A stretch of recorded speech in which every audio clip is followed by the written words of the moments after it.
Hello and welcome to another episode of The Wheels, the show that champions all riders from world champs to weekend warriors, where everyone has their story to tell. And today's story is coming from Jez Cox. He's a man you've probably heard on commentary, probably not seen all that much despite this, so this will be a fantastic chance to actually see him. One thing to note is, or two things to note rather, are the following: that from now, we've had a bit of issue with getting videos uploaded to Spotify. So Spotify will become an audio-only channel for us. YouTube and TikTok are the places to go for it as a full video, to get the full experience from us. And secondly, there were a few techie issues in the recording of this, so it's quite segmented initially.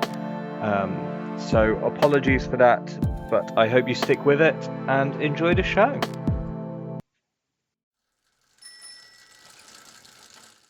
Hi, thank you so much for joining me today. How are you doing? I'm not bad. Yes, I've literally, as I think I was just telling you before we started, I've literally just jumped off Zwift. So I'm a little bit flushed, but looking forward to talking. Actually, I've got a clear week this week with no commentary all week, so it's nice to be able to do things like this. It's been a bit of a busy few weeks, so I'm good. Yeah, it's kind of crazy as well. It's like, I'm good, thank you. It's like, yeah, you're so glad to be talking. I'm like, that's your day job. Like, yeah. In a way, it's like a busman's holiday. But I wanted to go right back to the very beginning of, like, how did you even get into cycling? Because from what I gather, you started in cyclocross. I'm like, how does someone start in cyclocross in the 90s? Like, it's not like today where it feels so much more prominent with, like, all the riders from the UK as well. Like, it wasn't like that in the 90s. No, indeed. Well, yeah, I'll tell you how I got started. It basically, so I'm 38 now. I was a teenager sorry, did I say 38? I'm 48 now. Oh gosh, you can tell I'm off duty. Straight off. I'm 48 now. That was wishful thinking, which meant that I was a teenager in the 90s. And, you know, for anyone who knows mountain biking history, that's when mountain biking really boomed. And I was caught up in that whole thing. I mean, I grew up in West London. I went to a school where literally when I was in what is now year 7 and 8, 9, every other boy and a few girls had mountain bikes and rode in the woods. That's what we did. And, you know, collected stickers and animal watch straps and all that stuff. And that was just the in thing at the time. But some of us took it a bit more seriously. And, but that wasn't my start point. My start point was my next door neighbour, my mum and dad's next door neighbour, older guy called Tillman, getting a Scott Boulder.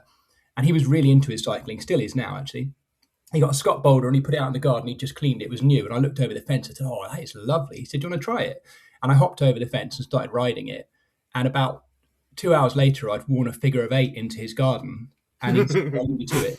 And that was the day I fell in love with cycling. It was just the pure pleasure of riding a nice bike, round and round and round and round and round, and getting quicker at doing figure of 8s. That was it.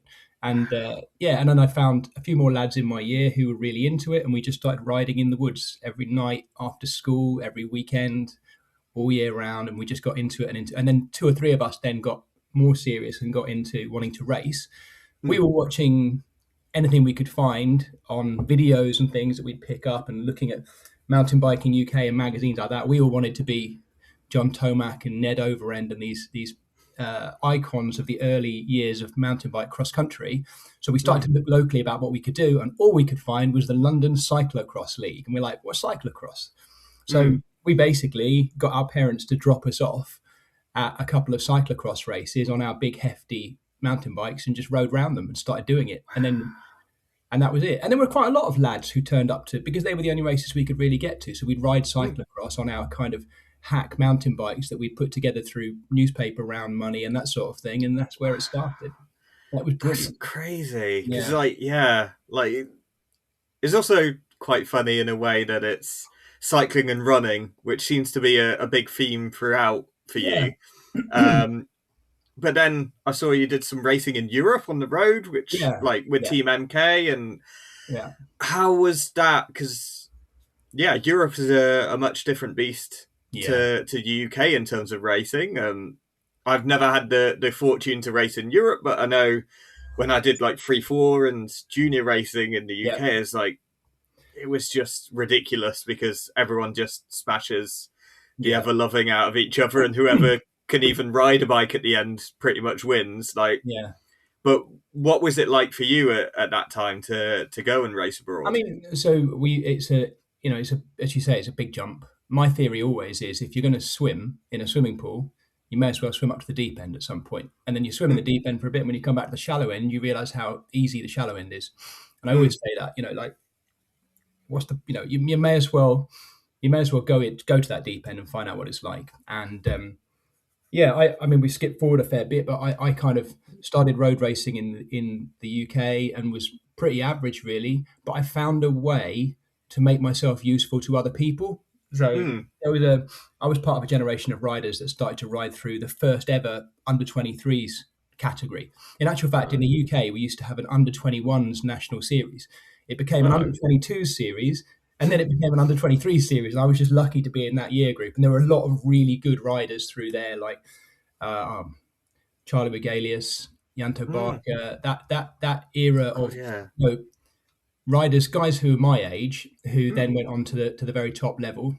And yeah, when I went out to live in France, those guys were out there too. It was still very much the place to go. It was a lot easier for young riders in those days.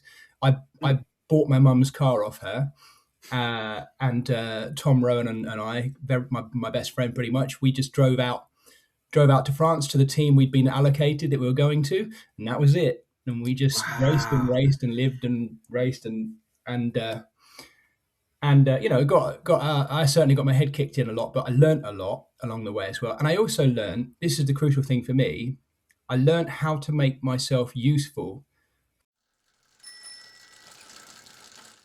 Sorry about that, folks. We just had some techie issues. But we were talking about racing in Europe and how, you bought your mum's car off her, and then we're like, yeah, I'll just go race for this French team, and then just whilst we still had a hot mic, but the recording wasn't working, we did still chat a bit about it, and you were saying how like you'd race a bit at the elite level as well as kind of Yeah, D1. Like, what was that? Because I know Dave Miller in his autobiography talked about racing there, and it's like it's yeah, ridiculous because everyone's trying to make it, and there's also the old heads who have kind of been doing it for years, yep, not made it pro, and they've got a point to prove as much as the youngsters coming through. Like, yeah. I think we're talking about 1999, year mm, 2000, 2001, that era. And he's right. There is still a little bit of this now, but you would get, to be honest, I mean, on paper you would call them top amateurs. I would call them freelancing professionals who can kind of mm, do what they want. They're making money out of it. They're winning loads of preems and they're winning races, and that's their full time. Their métier, as the French call it, is their full time job. That's what they Yeah. do, and a lot of them don't want to turn pro anyway.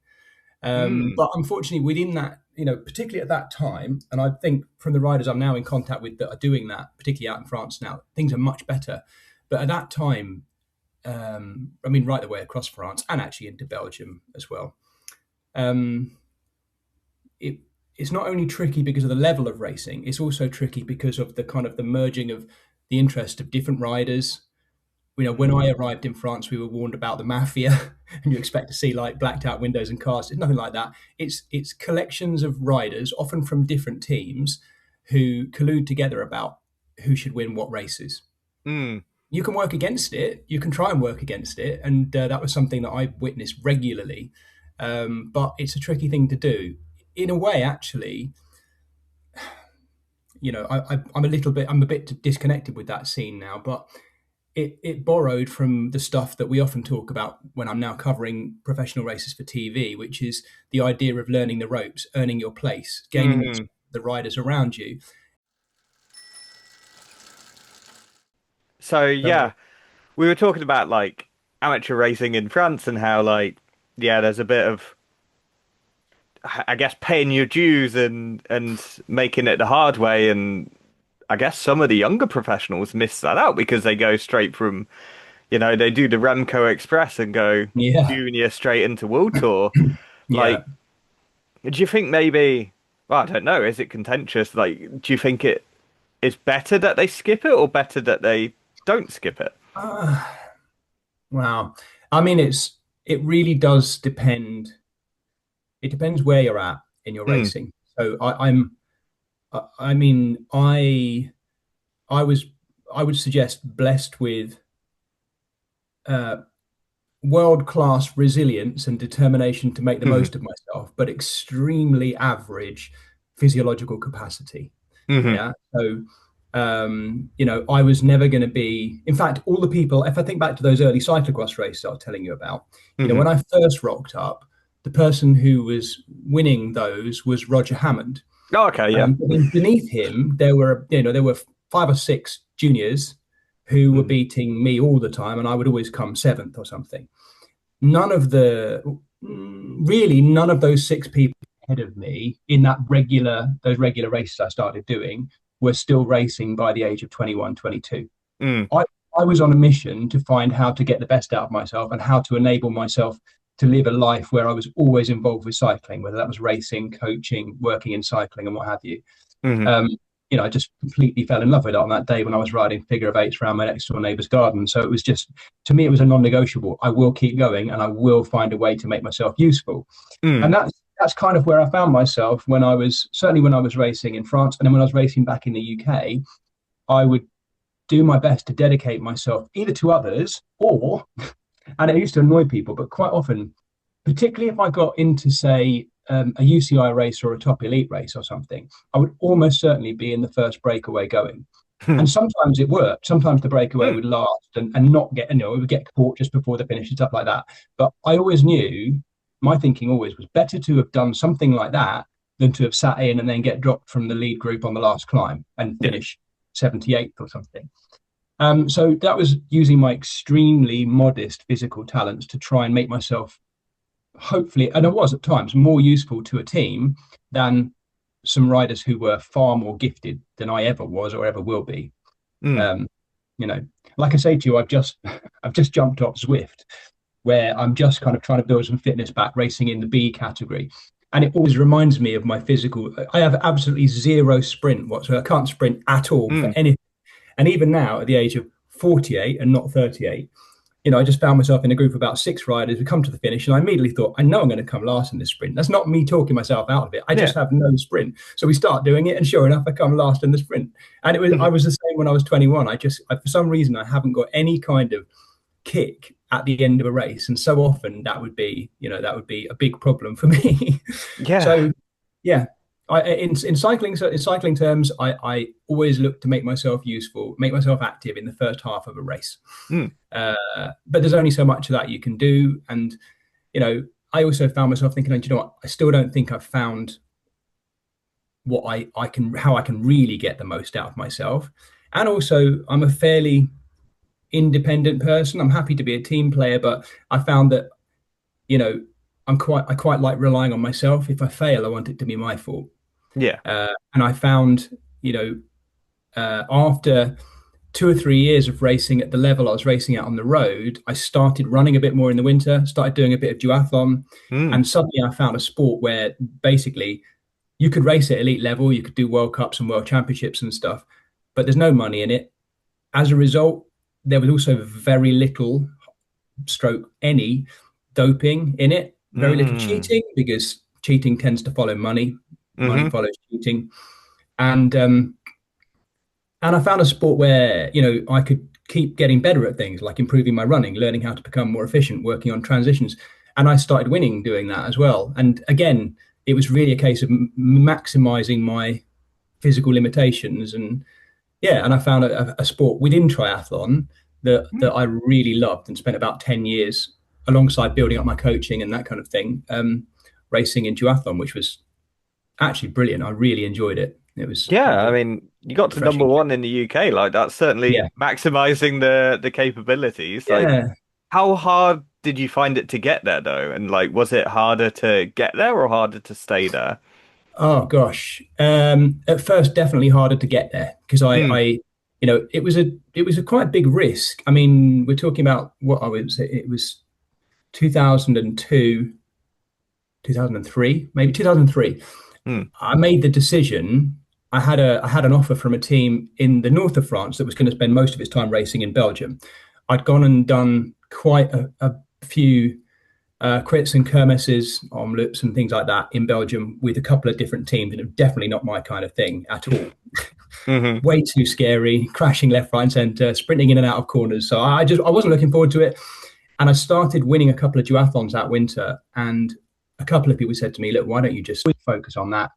And at the same time, that winter, while out training, I'd met my ex-wife now, who I've been married to for 20 years. We've recently divorced. Leda, she was just starting out on her professional racing career, and I thought, well, if I go there, I won't see her. And the irony being, I decided to stay in the UK, base myself there, and start racing elite duathlon. The irony being that was when she turned pro. She moved to the Netherlands to base with a team there, and then travelled around for sort of 10 years while I raced based from the UK, but travelling as well for 10 years. And we spent, Leda and I spent the first kind of 10 years of our 20 years being married, travelling all over the place and racing and spending winters together and meeting up in odd places in Belgium and abroad and that kind of thing, and going on training camps together. It was a fascinating life, quite hard at times, and it sets you back because you decide to prioritize being an elite athlete over making money. You get very little to show for it. And she was racing at a time when she made very good money through prize money. She spent a year in the States winning a lot of races and made quite a lot of money doing that. But this was at a time when, honestly, women's professional cycling, for the level she was riding at, she was riding for Great Britain pretty much every year of her career. She was also British number one, but the women in those days, there were no guarantees of wages and things like that. So between the two of us, it was quite hard at times, but we'd chosen a path less ordinary, and we weren't hunting for money. So we made it work, and I think looking back, she had some terrible crashes, and actually one of them ended her career in the end with needing 2 bouts of spinal surgery. But I guarantee you, if you were to ask her, or actually any of the elite riders I've worked with who've had terrible crashes, if you said, if you could go back, would you not do it again? They say, no, I'd do it again. I'd do it exactly the same way. You accept those risks and you roll with it, I honestly think that's the same with probably most athletes. You probably don't look back too much with too many regrets.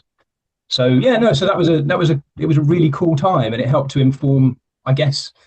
I occasionally get people now when I'm commentating contact me and say, oh, you sound like you know a lot about racing. How have you got, because often they don't know where I've come from. And in that time, I managed a couple of UCI teams that Leda was in, just literally jumping in. I started out doing some Soignier stuff and then got involved with a bit of management. I took over doing elite team management for British Triathlon for their teams while I was still racing. So often I was coaching and working with athletes that I'd been racing against, but then was jumping in and taking them to world championships and stuff. So I was developing my understanding of cycling, triathlon, racing, coaching, training, tactic, all that stuff, but from lots of different sides. And hopefully that's one of the things that maybe sets, I'm not everyone's cup of tea, but maybe it's one of the things that sets me apart from some of the others as a lead commentator. And we've all got different angles on the sport and stuff. And I guess my thing is kind of trying to have that holistic understanding of what the athletes are going through, the demands on them physically and mentally and that kind of thing. And I try and bring that into my commentary now. I don't know whether it works sometimes.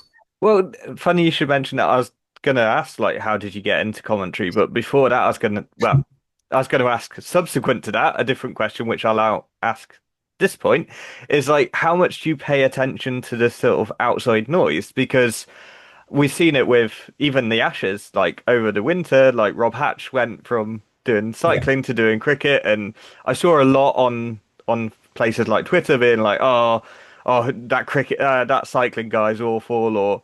And part of it was the pictures weren't greatly synced to the commentary, which then made kind of an uncanny valley situation. Yeah. But because that job is so public, how, yeah, do you pay attention to outside noise, and how do you cope with it? So I've got about three or four. I've got a social media account on pretty much every platform. Mm.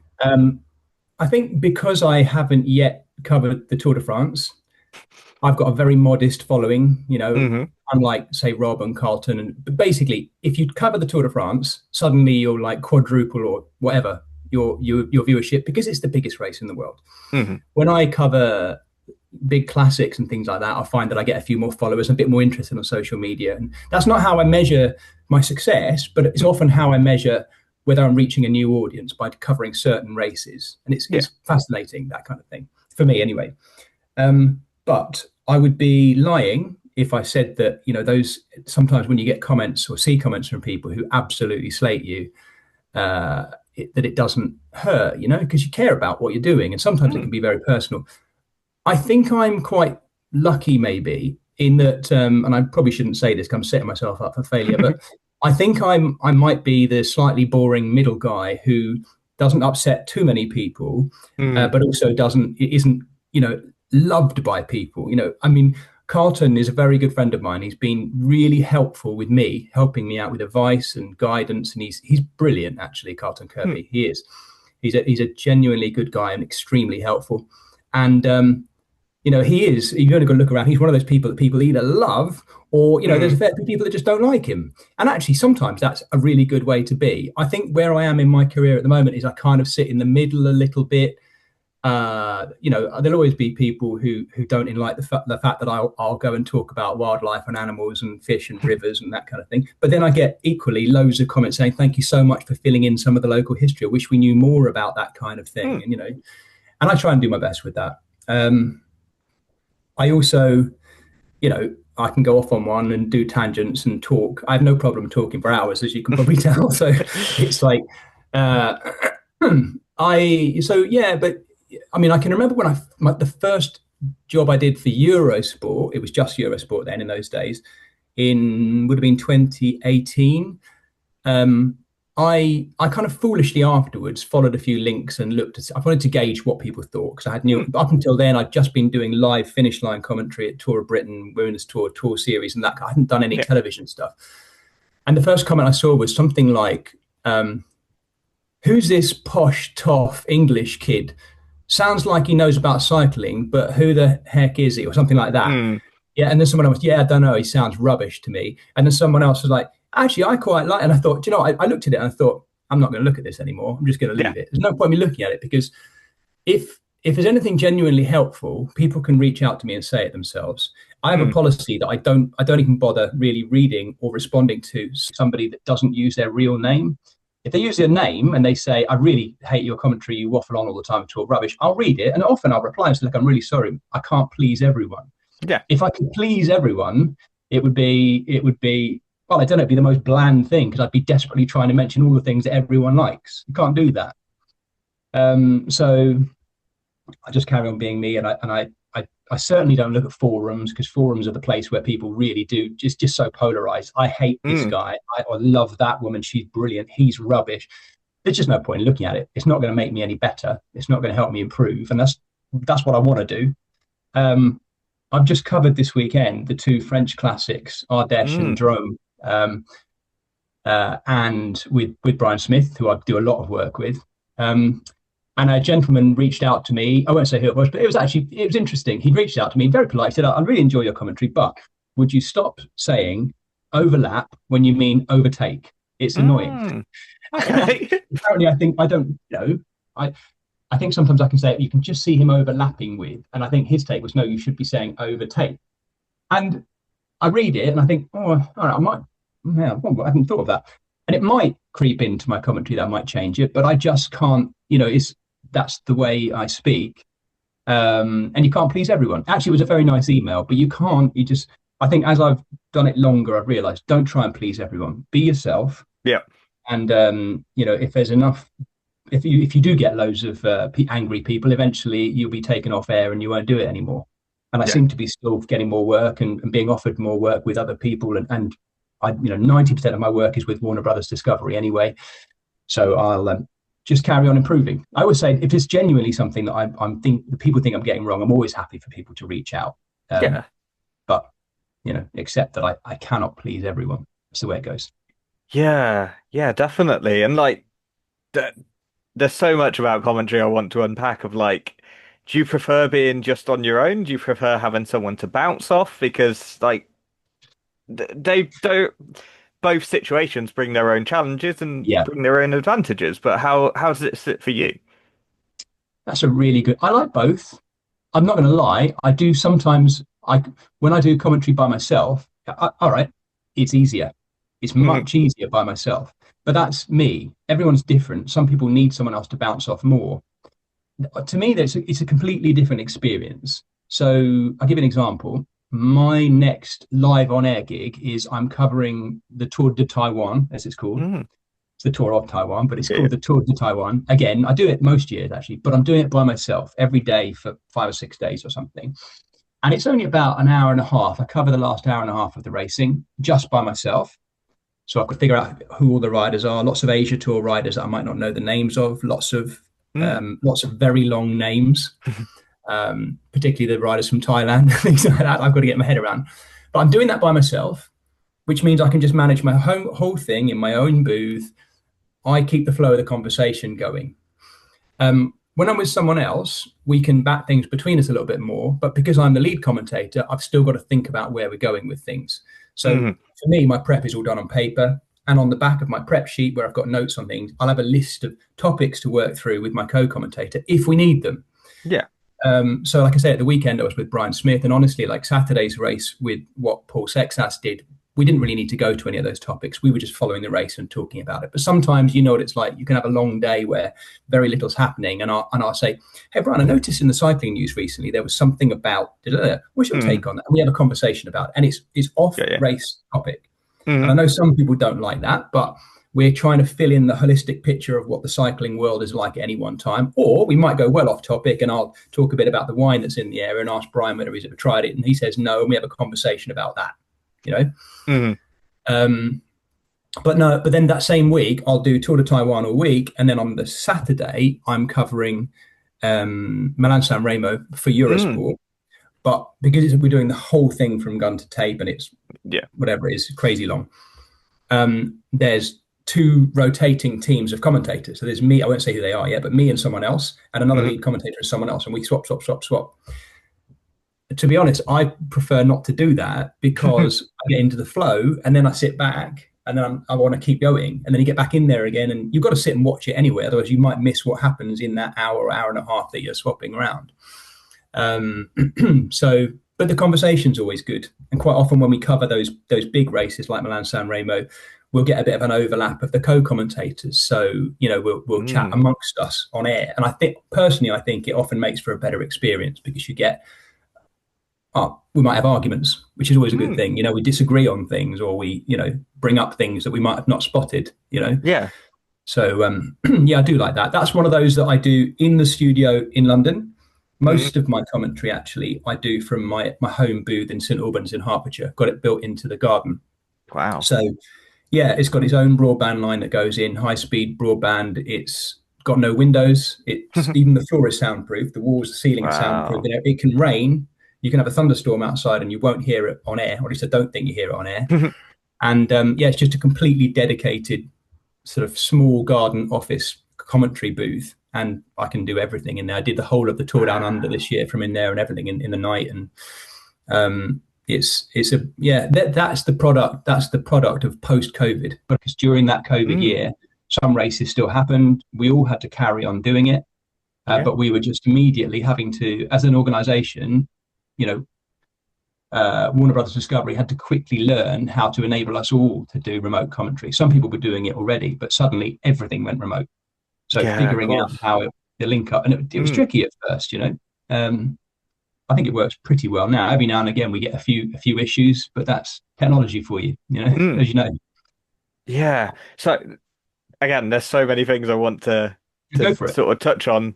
Um, like with so when you are commentating, especially on a big race like Milan San Remo, I assume there's some sort of like line to production where they're telling you what's coming up, like, oh, there's an advert about to happen, or like, how do you deal with that? Because again, the example I have is from, I don't know how much wrestling you've ever watched, but in WWE, like Michael Cole, he's very much not everyone's cup of tea as well, but he has to call the action, know what's going to happen storyline wise. He needs to know when the adverts are. He needs to call you back from the adverts. He also has someone telling him that, oh, by the way, mention this sponsor. It's brought to you by Snickers or whatever. Like, and he has like a constant stream of people talking at him whilst he's still trying to commentate. Like, how hard is it to have that kind of input whilst you're trying to do your own output? You get used to it.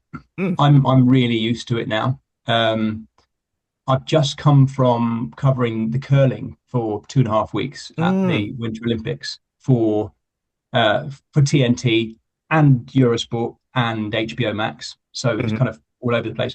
But it's Warner Brothers Discovery is such a big organization now with a number of different outputs. So quite often, sometimes something you're covering is going out. It might be going out on TNT with adverts, but it could also be going out somewhere else without adverts. So to be honest, the advert breaks don't really make any difference to us as commentators. I can remember when I started in 2018 and I was commentating just on Eurosport, we had actual linear ad breaks where you stop talking and you could even, if you're quick enough, run to the loo. In fact, I can remember my first gig for Eurosport. It was in the very old studios they had. It was a baking hot summer. And in the ad breaks, we were opening the door of the booth and pumping the door to try and get fresh air in. God, yeah. Things have totally changed now. The studio, the big new studios in Chiswick, everything's air conditioned and temperature controlled and everything. But you do have quite a lot of conversation in your ear. We've got brilliant colleagues as well. We've got a lot of really good colleagues who are part of the whole Home of Cycling team who will do live translations in your ear. So sometimes actually you might be hearing the voice of the rider here, ambient noise of the race in the background, riders going past, that kind of thing. And in the other ear, you've got a colleague who's saying the translation of what they're saying, and then you're saying what this person's saying whilst listening to what's happening next in this ear. And it does take some practice, that's for sure. But then it helps if you've got a co-commentator there as well, because they'll hear things and pick things up. Having lived there, I speak passable French, and I can understand most of what's going on in French. Outside of that, honestly, I mean, I do keep saying to myself year on year, I really need to learn Dutch so I can pick up my Flemish. But we English commentators, unfortunately, we're just spoilt because so much of it now, increasingly year on year, there's less and less translations, and most of the riders and the sports directors and stuff are speaking in English. I feel guilty, but that's just the way it is. Yeah, so it does make it easier. Yeah, that's good. Yeah, because I actually come from the world of translation in some regard, and I always find it funny when I hear one language. I always try and tell what they're saying, and sometimes there's like words that are similar, so you're like, oh yeah, I know what's going on. And there's a clip I saw the other day, which is a while old now, because it was Freddie Michalak, the rugby fly half for France. Yeah. And he got asked a question, and he literally said to the interpreter, like, I can't be bothered. Like, you make up an answer. If you want to crack on, you'll manage it.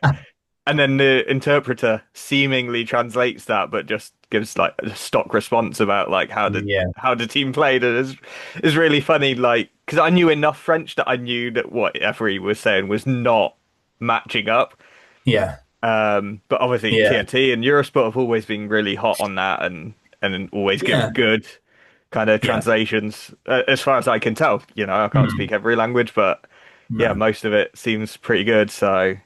Yeah, it's kind of I'm not the best linguist. We've got some brilliant linguists in there as well in the team. So I try and lean on them wherever I can. Or otherwise, genuinely, if there's a language being spoken that none of us speak, I just go quiet and let people hear it, because there will be people out there who know that language. I'd rather the people who know what they're saying hear what they're saying. Absolutely. Most of the time, we'll get it. Yeah. But So the question I wanted to ask, and now I've got myself really worried that my memory's faulty and this isn't you who was doing it that day, but do you remember the Saudi tour when there was no video until the last 300 meters? Yeah. Absolutely, I do. Yeah. It was What? Brian Smith and I.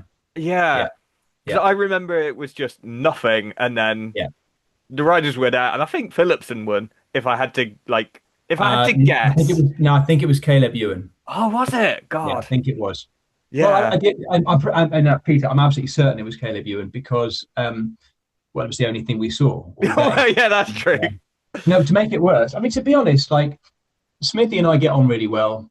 Mm, I, you know, I, I have ADHD, so I can talk for hours. I mhm. have endless, I never, if anyone says to me, crikey, like you've just been on air for 5 hours. How did you manage to?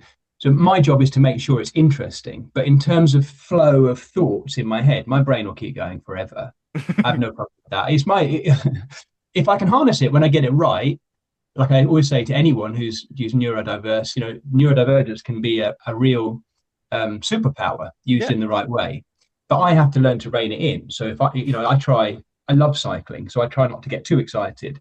But in terms of keeping things going, the fact we've got no pictures is not an issue. My brain will always be thinking of things.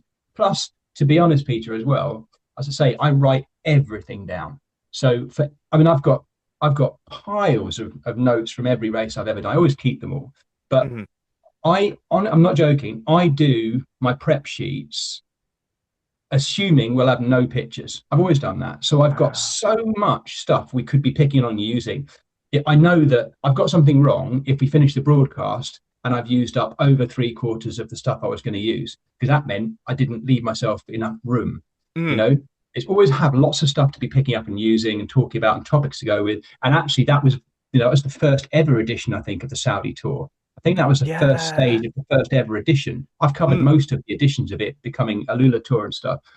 And Smithy and I just basically had like a whatever it was, like 2.5.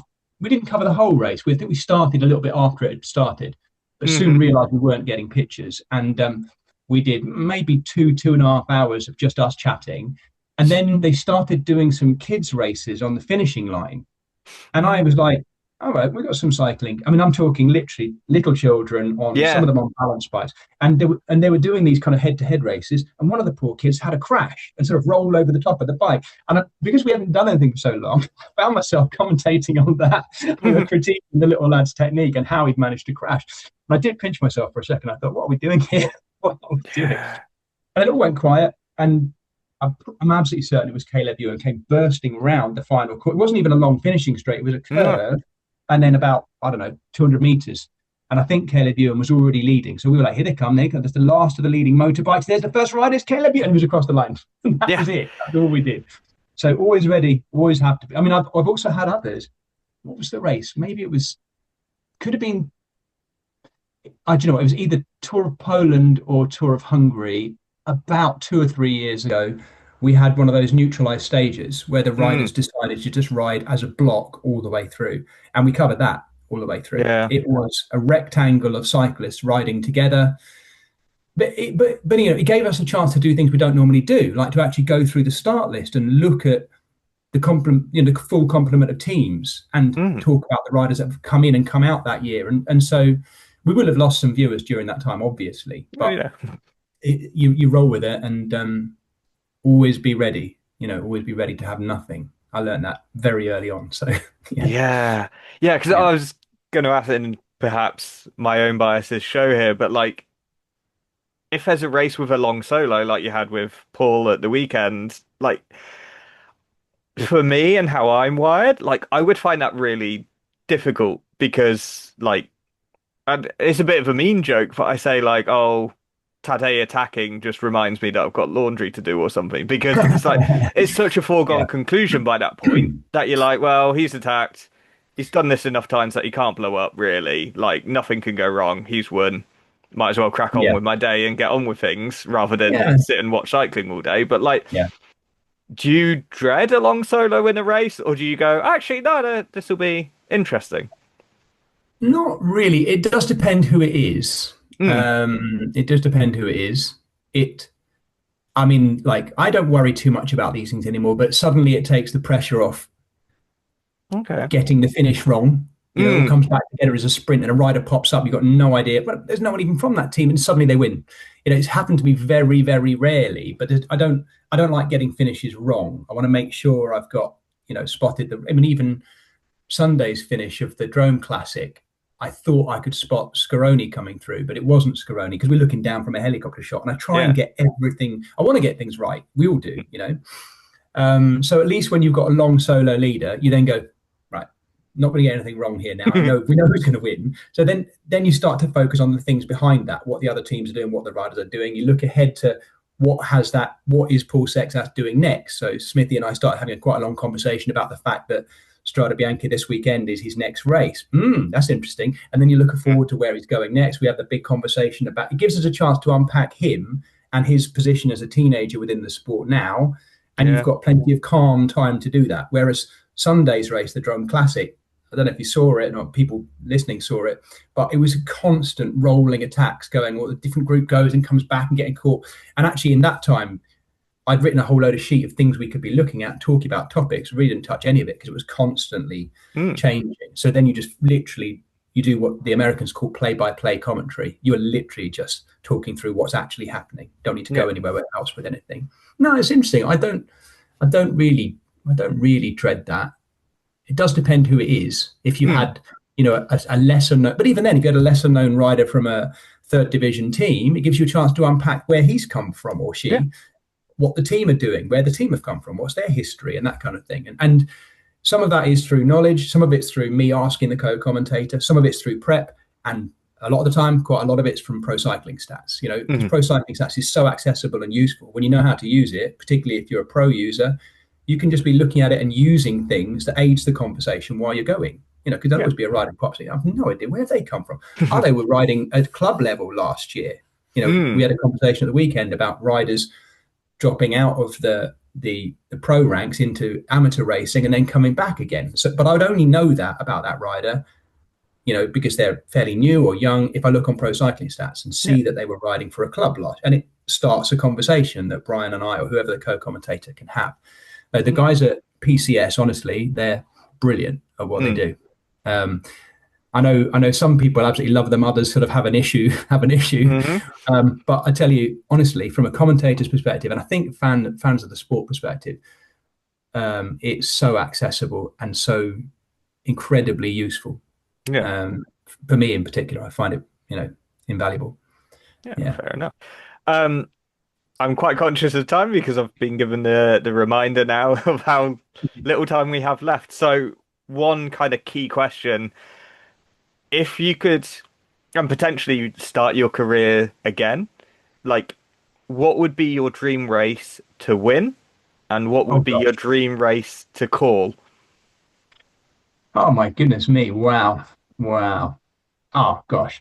Like, actually, from a dream race, do you mean like literally I've strapped Tadej Pogacar's heart and lungs into my body? Literally, Sebastian Bargain. You could, usually when I ask the pros, it's, and like the ones who are currently racing, it's dream race to win, but that's the only race you're ever winning.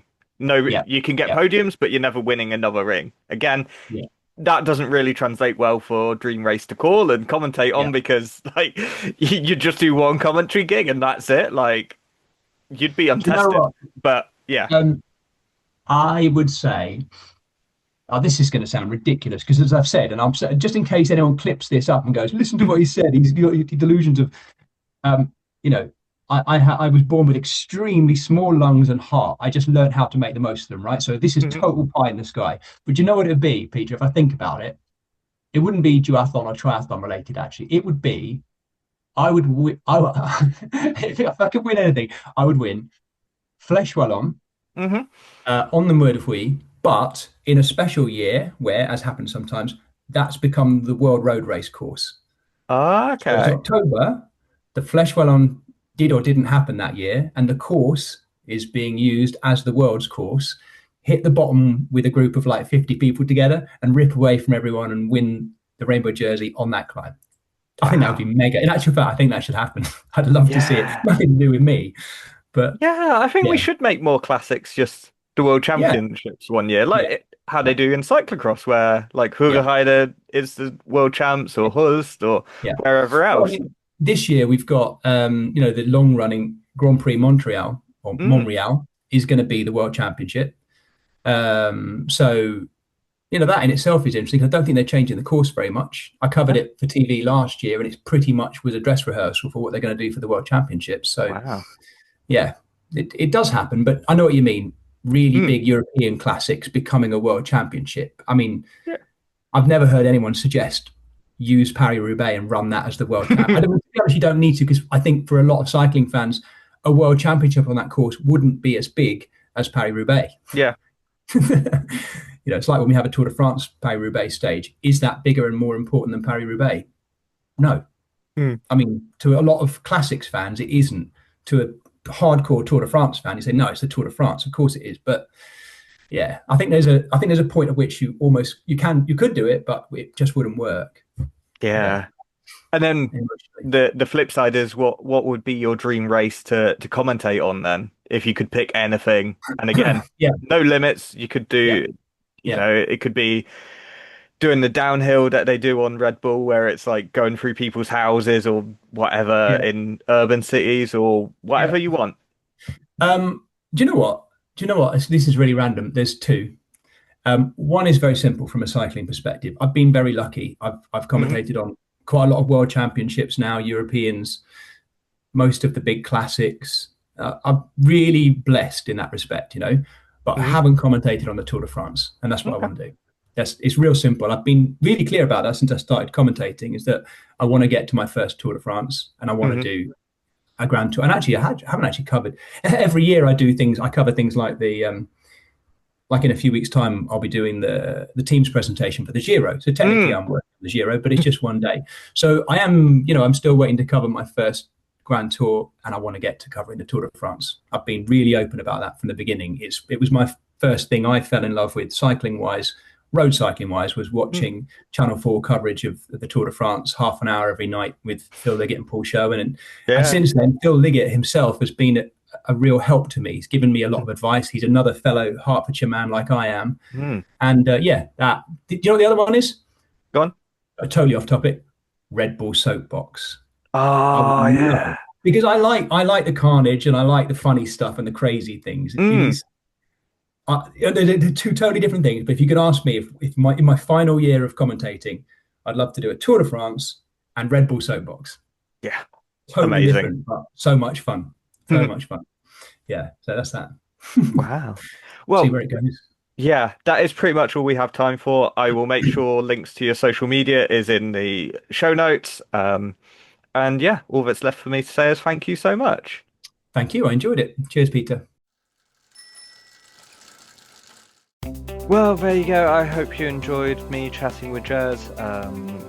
He's someone who's clearly very fascinating, and there's a ton of questions I just left out because chatting was so easy and such a flow. So I'd love to have him back on. Hopefully, if you like this, we'll be able to get him back on. And until next time, we'll see you around.